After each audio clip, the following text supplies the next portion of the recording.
Atenção! Começa agora uma teleaula de História do Ensino Médio. Você vai assistir a teleaula de número 49. Bons estudos!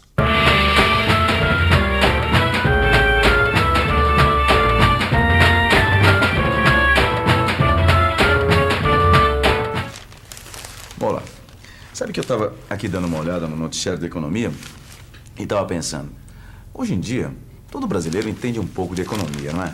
Também depois de tanta inflação, tantas crises, tantos planos econômicos, a gente acaba entendendo alguma coisa de economia. Mas sabe, na República Velha não era nada disso. Naquela época, muito pouca gente se tocava do que estava acontecendo na nossa economia. E é isso o que você vai conferir na nossa teleaula de história de hoje. Você vai ver que na República Velha, quase toda a nossa economia girava em torno do café. Vai ver também como foi que naquela época começou a industrialização do Brasil.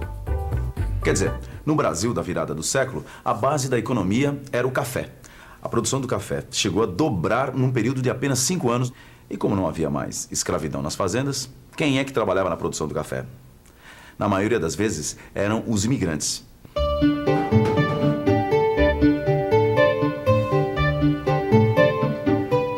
Ô Vicente, Fala. me diz uma coisa, como era o trabalho do imigrante nas lavouras de café, hein? O imigrante trabalhava como um escravo, viu, Gil? Mas espera aí, o imigrante não veio ao Brasil justamente para substituir o trabalho escravo pelo trabalho assalariado? Veio, claro que Então. veio. O problema é que os fazendeiros do Brasil não perderam o costume com muita facilidade, não. E tratavam o imigrante como escravo. Bom, pelo jeito então não era fácil ser imigrante nos primeiros anos da República aqui no Brasil, hein? Ah, mas não era mesmo, viu?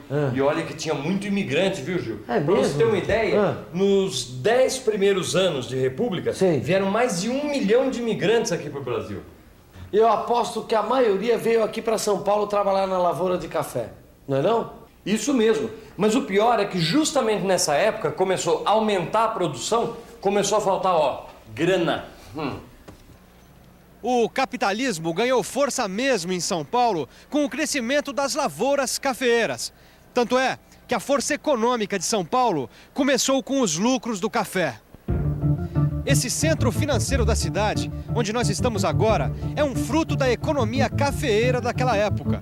Os lucros do café vinham parar nesses bancos, que investiam o dinheiro em empreendimentos imobiliários e industriais. Acontece que o aumento da produção brasileira naquela época acabou aumentando a oferta de café no mercado internacional. E o aumento da oferta sempre acaba provocando uma queda de preços. Para uma economia baseada no café, a queda de preços do produto poderia ser fatal se o governo não tivesse interferido na economia. Para tentar manter a nossa exportação de café, o governo resolveu desvalorizar a moeda. A desvalorização torna o produto nacional mais barato quando vendido para o exterior, mas torna o produto importado mais caro.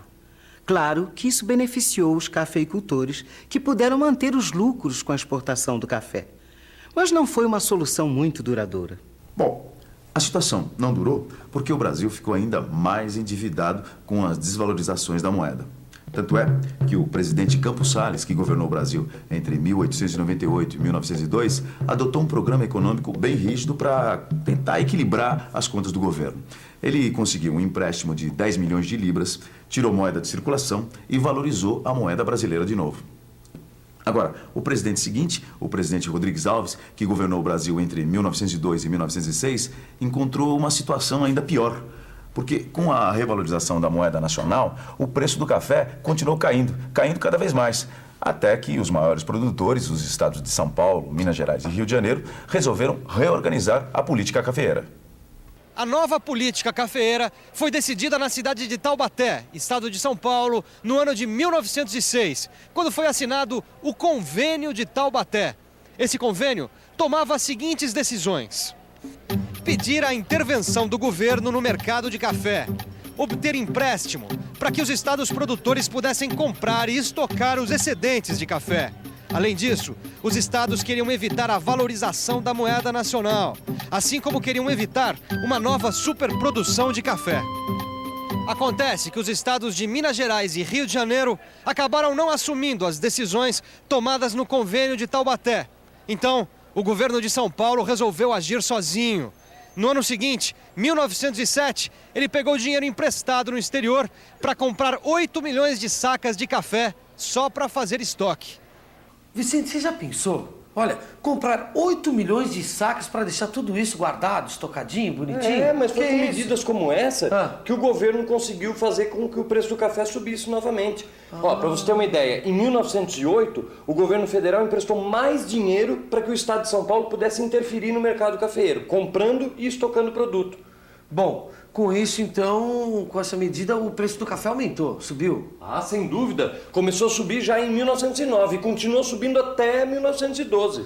Ah, então o governo ajudou a equilibrar os preços aí, a manter os preços do café equilibrados, não foi não? Ah, ajudou. Olha, a partir dessa época, a política cafeeira passou a ser uma questão nacional, entendeu? Sei. O governo passou a interferir no mercado para equilibrar o preço do produto. Então, Vicente, olha, se o governo precisasse desvalorizar a moeda em função do café, ele faria isso? O setor cafeeiro nessa época tinha muita força no governo federal. Agora, nem por isso o governo deixava de se preocupar com o equilíbrio das contas públicas, né? Ah, quer dizer que nem tudo era café para o governo federal, não é? Exatamente. Agora, você tem que lembrar que nessa época o Brasil também era um grande exportador de cacau, de borracha. Mas espera aí, olha, tanto o cacau quanto a borracha estavam em crise, hein? Pois é, estava entrando em declínio, mas você tem que lembrar também que no início do século o Brasil também estava deixando de ser um país exclusivamente agrário. Na região sudeste estava começando a haver um grande crescimento industrial e urbano. O século XX começou com uma grande euforia mundial. Grandes transformações estavam em marcha. Era a chegada da modernidade, que se apoiava no progresso industrial e se refletia no comportamento das pessoas. De repente, o homem se viu dono de um poder tecnológico fantástico. O automóvel, o avião, o telefone, a energia elétrica e o cinema entraram no cotidiano da humanidade a partir do novo século. E no meio de todas essas mudanças, o Brasil também se transformava rapidamente. Bom, para você ter uma ideia do peso dessas transformações, veja só o que aconteceu com o Rio de Janeiro.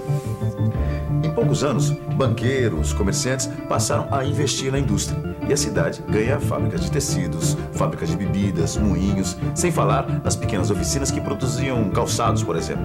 Em São Paulo, a industrialização vinha com tudo. Os lucros do café eram investidos em novas indústrias. E com os empregos gerados pelo crescimento, a população da cidade triplicou em apenas 10 anos. Quer dizer, o mercado consumidor de São Paulo também crescia, assim como avançava pelo interior do estado através das ferrovias. Os trens que traziam os imigrantes do Porto de Santos para a capital e para o interior paulista viviam lotados. Para você ter uma ideia do que o imigrante representou para a força de trabalho paulista no final do século, anote esse número. Em 1893, por exemplo, 70% dos operários da indústria paulista eram estrangeiros.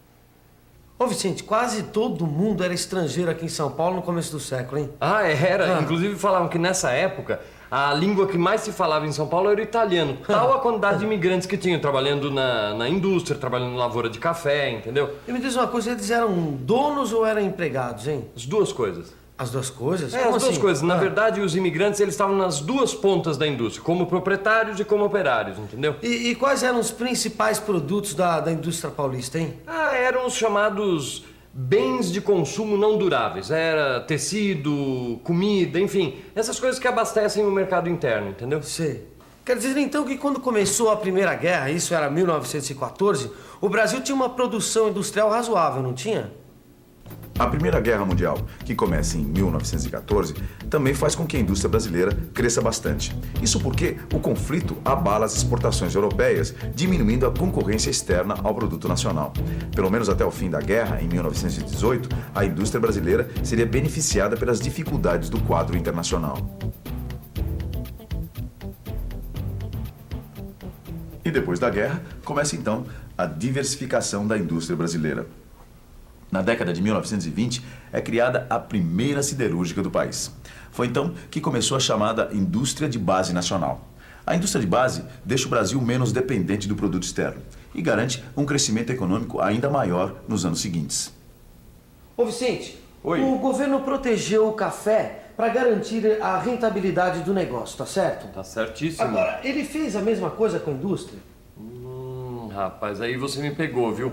Sabe por quê? Tem alguns historiadores que dizem que o governo não se preocupava com a indústria. Agora, tem outros que acreditam que, na verdade, a desvalorização da moeda servia como incentivo à indústria, entendeu? Então... Quer dizer, na verdade, o governo não tinha uma política de incentivo à indústria, né? Isso Ele é. estava mais preocupado com a exportação dos produtos agrícolas. Sem dúvida, como nós vimos na teleaula de hoje. E por falar em teleaula, está na hora da nossa revisão.